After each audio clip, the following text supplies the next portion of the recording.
Nous avons constaté que généralement dans nos maisons, dans les familles, l'éducation est plus centrée sur les filles. Comment faire le ménage, la vaisselle, la cuisine, comment prendre soin même de son futur mari, comment entretenir sa maison, comment prendre soin de ses enfants. Et on a constaté que les garçons sont un peu livrés à eux-mêmes. Bon, les papas aussi qui devaient jouer ce rôle-là, vraiment, on a remarqué que vraiment, ils passent plus de temps dehors que dedans, quoi. Ils passent plus de temps avec leurs amis, avec leurs maîtresses, qu'avec leur famille.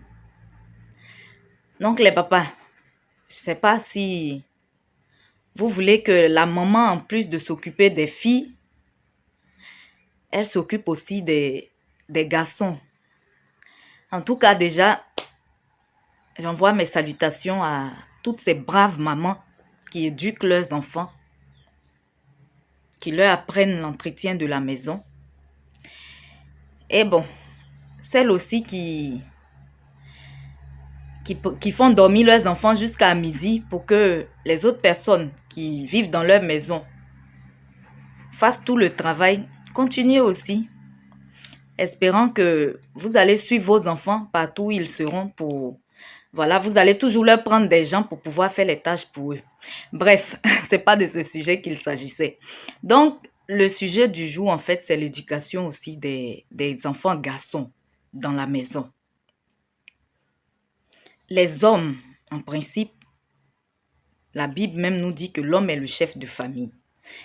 Maintenant, c'est vrai que dans le foyer, il y a la femme, il y a l'homme. Vous vous complétez, mais chacun quand même a son rôle de base.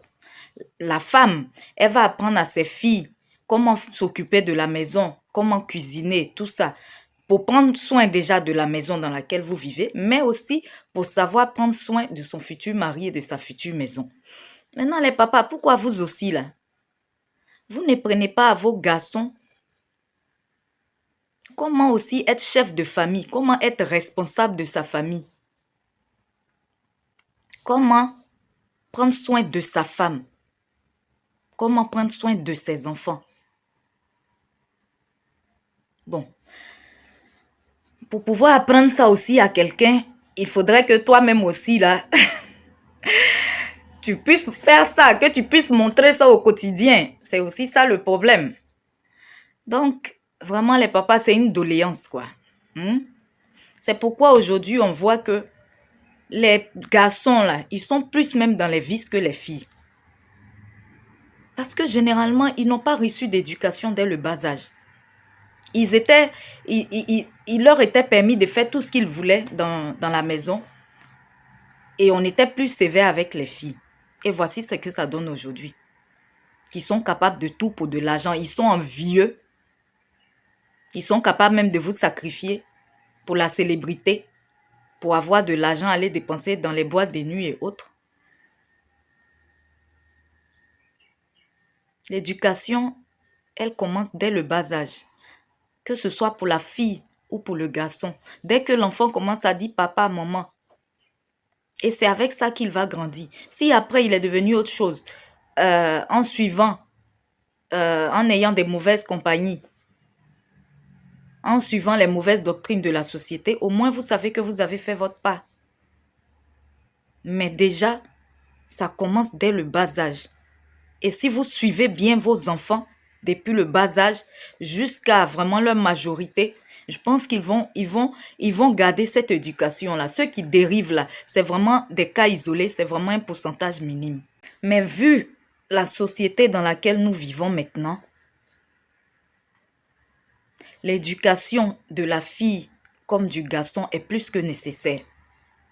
Le garçon même, il peut apprendre les tâches de la fille parce que dans la société où nous sommes actuellement, où les tâches ménagères ou toute autre tâche se partagent dans la maison. Parce que si tu permets que ta femme, elle participe aux charges, c'est-à-dire le loyer, les factures et autres, toi aussi, tu dois pouvoir l'aider dans la cuisine parce qu'elle enlève l'argent où?